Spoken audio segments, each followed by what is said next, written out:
समागम होता है। हमारे यहां कहा गया है, दश तीर्थ सहस्त्राणि तीस्र कोट्यस्तथा अपराहा सम आगच्छन्ति माध्यातु प्रयागे भरतर्षभ। अर्थात संगम में स्नान से करोड़ों तीर्थ के बराबर पुण्य मिल जाता है। जो व्यक्ति प्रयाग में स्नान करता है वो हर पाप से मुक्त हो जाता है। राजा महाराजाओं का दौर हो या फिर सैकड़ों वर्षों की गुलामी का कालखंड, आस्था का ये प्रवाह कभी नहीं रुका। इसकी एक बड़ी वजह यह रही है कि कुंभ का कारक कोई बाह्य शक्ति नहीं है। किसी बाहरी व्यवस्था के बजाय कुंभ मनुष्य के अंतर मन की चेतना का नाम है। ये चेतना स्वतः जागृत होती है। यही चेतना भारत के कोने कोने से लोगों को संगम के तट तक खींच लाती है। गांव, कस्बों, शहरों से लोग प्रयागराज की ओर निकल पड़ते हैं। सामूहिकता की ऐसी शक्ति, ऐसा समागम शायद ही कहीं और देखने को मिले। यहां आकर संत महंत, ऋषि मुनि, ज्ञानी विद्वान, सामान्य मानवी सब एक हो जाते हैं। सब एक साथ त्रिवेणी में डुबकी लगाते हैं। यहां जातियों का भेद खत्म हो जाता है, संप्रदायों का टकराव मिट जाता है। करोड़ों लोग एक थे, एक विचार से जुड़ जाते हैं। इस बार भी महाकुंभ के दौरान यहां अलग अलग राज्यों से करोड़ों लोग जुटेंगे। उनकी भाषा अलग होगी, जातियां अलग होगी, मान्यताएं अलग होगी, लेकिन संगम नगरी में आकर वो सब एक हो जाएंगे। और इसलिए मैं फिर एक बार कहता हूं, ये महाकुंभ एकता का महायज्ञ है, जिसमें हर तरह के भेदभाव की आहुति दी जाती है। यहां संगम में डुबकी लगाने वाला हर भारतीय एक भारत श्रेष्ठ भारत की अद्भुत तस्वीर प्रस्तुत करता है। साथियों, महाकुंभ की परंपरा का सबसे अहम पहलू ये है कि इस दौरान देश को दिशा मिलती है। कुंभ के दौरान संतों के वाद में, संवाद में, शास्त्रार्थ में, शास्त्रार्थ के अंदर देश के सामने मौजूद अहम विषयों पर, देश के सामने मौजूद चुनौतियों पर व्यापक चर्चा होती है। और फिर संत जन मिलकर राष्ट्र के विचारों को एक नई ऊर्जा देते थे, नई राह भी दिखाते थे। संत महात्माओं ने देश से जुड़े कई महत्वपूर्ण निर्णय कुंभ जैसे आयोजन स्थल पर ही लिए हैं। जब संचार के आधुनिक माध्यम नहीं थे, तब कुंभ जैसे आयोजनों ने बड़े सामाजिक परिवर्तनों का आधार तैयार किया था। कुंभ में संत और ज्ञानी लोग मिलकर समाज के सुख दुख की चर्चा करते थे, वर्तमान और भविष्य को लेकर चिंतन करते थे। आज भी कुंभ जैसे बड़े आयोजनों का महात्म्य वैसा ही है। ऐसे आयोजनों से देश के कोने कोने में समाज में सकारात्मक संदेश जाता है। राष्ट्र चिंतन की ये धारा निरंतर प्रवाहित होती है। इस आयोजन के नाम अलग अलग होते हैं, पड़ाव अलग अलग होते हैं, मार्ग अलग अलग होते हैं, लेकिन यात्री एक होते हैं, मकसद एक होता है। साथियों, कुंभ और धार्मिक यात्राओं का इतना महत्व होने के बावजूद पहले की सरकारों के समय इनके महात्म्य पर ध्यान नहीं दिया गया। श्रद्धालु ऐसे आयोजनों में कष्ट उठाते रहे, लेकिन तब की सरकारों को इससे कोई फर्क नहीं पड़ता था। इसकी वजह थी कि भारतीय संस्कृति से, भारत की आस्था से उनका लगाव नहीं था। लेकिन आज केंद्र और राज्य में भारत के प्रति आस्था, भारतीय संस्कृति को मान देने वाली सरकार है। इसलिए कुंभ में आने वाले श्रद्धालुओं के लिए सुविधाएं जुटाना डबल इंजन की सरकार अपना दायित्व समझती है। इसलिए यहां केंद्र और राज्य सरकार ने मिलकर हजारों करोड़ रुपए की योजनाएं शुरू की है। सरकार के अलग अलग विभाग जिस तरह महाकुंभ की तैयारियों को पूरा करने में जुटे हैं, वह बहुत ही सराहनीय है। देश दुनिया के किसी कोने से कुंभ तक पहुंचने में कोई दिक्कत न हो, इसके लिए यहां की कनेक्टिविटी पर विशेष फोकस किया गया है। अयोध्या, वाराणसी, रायबरेली, लखनऊ से प्रयागराज शहर की कनेक्टिविटी को बेहतर किया गया है। मैं जिस whole of the government approach की बात करता हूं, उन महाप्रयासों का महाकुंभ भी इस थली में नजर आता है। साथियों, हमारी सरकार ने विकास के साथ साथ विरासत को भी समृद्ध बनाने पर फोकस किया है। आज देश के कई हिस्सों में अलग अलग टूरिस्ट सर्किट विकसित किए जा रहे हैं। Ramayana circuit, Shri Krishna circuit, Buddhist circuit, तीर्थंकर सर्किट, इनके माध्यम से हम देश के उन स्थानों को महत्व दे रहे हैं जिन पर पहले फोकस नहीं था।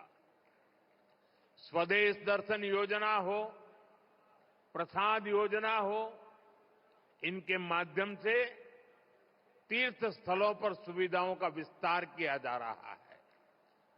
अयोध्या के भव्य राम मंदिर ने पूरे शहर को कैसे भव्य बना दिया है, हम सब इसके साक्षी हैं। विश्वनाथ धाम महाकाल महालोक, इसकी चर्चा आज पूरे विश्व में है। यहां अक्षय वट कॉरिडोर, हनुमान मंदिर कॉरिडोर, भारद्वाज ऋषि आश्रम कॉरिडोर में भी इसी विजन का प्रतिबिंब है। श्रद्धालुओं के लिए सरस्वती कूप, पातालपुरी, नागवासुकी, द्वादश माधव मंदिर का कायाकल्प किया जा रहा है। साथियों, हमारा ये प्रयागराज निषाद राज की भी भूमि है। भगवान राम के मर्यादा पुरुषोत्तम बनने की यात्रा में एक महत्वपूर्ण पड़ाव श्रृंगवेरपुर का भी है। भगवान राम और केवट का प्रसंग आज भी हमें प्रेरित करता है। केवट ने अपने प्रभु को सामने पाकर उनके पैर धोए थे, उन्हें अपनी नाव से नदी पार कराई थी। इस प्रसंग में श्रद्धा का अनन्य भाव है। इसमें भगवान और भक्त की मित्रता का संदेश है। इस घटना का ये संदेश है कि भगवान भी अपने भक्त की मदद ले सकते हैं। प्रभु श्री राम और निषाद राज की इसी मित्रता के प्रतीक के रूप में श्रृंगवेरपुर धाम का विकास किया जा रहा है। भगवान राम और निषाद राज की प्रतिमा भी आने वाली पीढ़ियों को समता और समरसता का संदेश देती रहेगी। साथियों, कुंभ जैसे भव्य और दिव्य आयोजन को सफल बनाने में स्वच्छता की बहुत बड़ी भूमिका है। महाकुंभ की तैयारियों के लिए नमामि गंगे कार्यक्रम को तेजी से आगे बढ़ाया गया है। प्रयागराज शहर के सैनिटेशन और वेस्ट मैनेजमेंट पर फोकस किया गया है। लोगों को जागरूक करने के लिए गंगा दूत, गंगा प्रहरी और गंगा मित्रों की नियुक्ति की गई है। इस बार कुंभ में 15,000 से ज्यादा मेरे सफाई कर्मी भाई बहन कुंभ की स्वच्छता को संभालने वाले हैं। मैं आज कुंभ की तैयारी में जुटे अपने सफाई कर्मी भाई बहनों का अग्रिम आभार भी व्यक्त करूंगा। करोड़ों लोग यहां पर जिस पवित्रता, स्वच्छता, आध्यात्मिकता के साक्षी बनेंगे, वो आपके योगदान से ही संभव होगा। इस नाते यहां हर श्रद्धालु के पुण्य में आप भी भागीदार बनेंगे। जैसे भगवान कृष्ण ने झूठे पत्तल उठाकर संदेश दिया था कि हर काम का महत्व है, वैसे ही आप भी अपने कार्यों से इस आयोजन की महानता को और बड़ा करेंगे। ये आप ही हैं जो सुबह सबसे पहले ड्यूटी पर लगते हैं और देर रात तक आपका काम चलता रहता है। 2019 में भी कुंभ आयोजन के समय यहां की स्वच्छता की बहुत प्रशंसा हुई थी। जो लोग हर 6 वर्ष पर कुंभ या महाकुंभ में स्नान के लिए आते हैं, उन्होंने पहली बार इतनी साफ सुंदर व्यवस्था देखी थी। इसलिए आपके पैर धुलकर मैंने अपनी कृतज्ञता दिखाई थी। हमारे स्वच्छता कर्मियों के पैर धोने से मुझे जो संतोष मिला था, वो मेरे लिए जीवन भर का यादगार अनुभव बन गया है। साथियों, कुंभ से जुड़ा एक और पक्ष है जिसकी चर्चा उतनी नहीं हो पाती। ये पक्ष है कुंभ से आर्थिक गतिविधियों का विस्तार। हम सभी देख रहे हैं कैसे कुंभ से पहले इस क्षेत्र में आर्थिक गतिविधियों में तेजी आ रही है। लगभग 1.5 महीने तक संगम किनारे एक नया शहर बसा रहेगा, जहां हर रोज लाखों की संख्या में लोग आएंगे। पूरी व्यवस्था बनाए रखने के लिए प्रयागराज में बड़ी संख्या में लोगों की जरूरत पड़ेगी। 6,000 से ज्यादा हमारे नाविक साथी, हजारों दुकानदार साथी, पूजा पाठ और स्नान ध्यान कराने में मदद करने वाले सभी का काम बहुत बढ़ेगा। यानी यहां बड़ी संख्या में रोजगार के अवसर तैयार होंगे। सप्लाई चेन को बनाए रखने के लिए व्यापारियों को दूसरे शहरों से सामान मंगाने पड़ेंगे। प्रयागराज कुंभ का प्रभाव आसपास के जिलों पर भी पड़ेगा। देश के दूसरे राज्यों से आने वाले श्रद्धालु ट्रेन या विमान की सेवाएं लेंगे। इससे भी अर्थव्यवस्था में गति आएगी। यानी महाकुंभ से सामाजिक मजबूती तो मिलेगी ही, लोगों का आर्थिक सशक्तिकरण भी होगा। साथियों, महाकुंभ 2025 का आयोजन जिस दौर में हो रहा है, वो टेक्नोलॉजी के मामले में पिछले आयोजन से बहुत आगे है। आज पहले की तुलना में कई गुना ज्यादा लोगों के पास स्मार्टफोन है। 2013 में डेटा आज की तरह सस्ता नहीं था। आज मोबाइल फोन में यूजर फ्रेंडली एप्स हैं, जिसे कम जानकार व्यक्ति भी उपयोग में ला सकता है। थोड़ी देर पहले अभी मैंने कुंभ सहायक चैटबॉट को लॉन्च किया है। पहली बार कुंभ आयोजन में एआई, आर्टिफिशियल इंटेलिजेंस और चैटबॉट का प्रयोग होगा। एआई चैटबॉट 11 भारतीय भाषाओं में संवाद करने में सक्षम है। मेरा ये भी सुझाव है कि डेटा और टेक्नोलॉजी के इस संगम से ज्यादा लोगों को जोड़ा जाए। जैसे महाकुंभ से जुड़ी फोटोग्राफी कंपटीशन का आयोजन किया जा सकता है। महाकुंभ को एकता के महायज्ञ के रूप में दिखाने वाली फोटोग्राफी की प्रतियोगिता रखी जा सकते हैं। इस पहल से युवाओं में कुंभ का आकर्षण बढ़ेगा। कुंभ में आने वाले ज्यादातर श्रद्धालु इसमें हिस्सा लेंगे।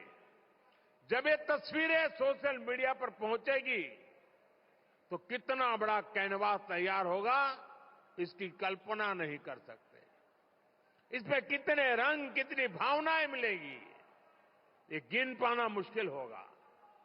आप आध्यात्म और प्रकृति से जुड़ी किसी प्रतियोगिता का आयोजन भी कर सकते हैं। साथियों, आज देश एक साथ विकसित भारत के संकल्प की तरफ तेजी से बढ़ रहा है। मुझे विश्वास है कि इस महाकुंभ से निकली आध्यात्मिक और सामूहिक शक्ति हमारे इस संकल्प को और मजबूत बनाएगी।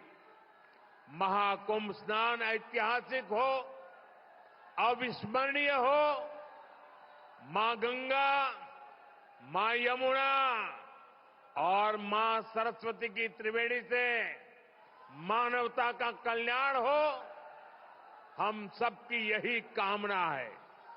संगम नगरी में आने वाले हर श्रद्धालु को मैं शुभकामनाएं देता हूं। आप सबका भी मैं हृदय से बहुत बहुत धन्यवाद करता हूं। मेरे साथ बोलिए भारत माता की।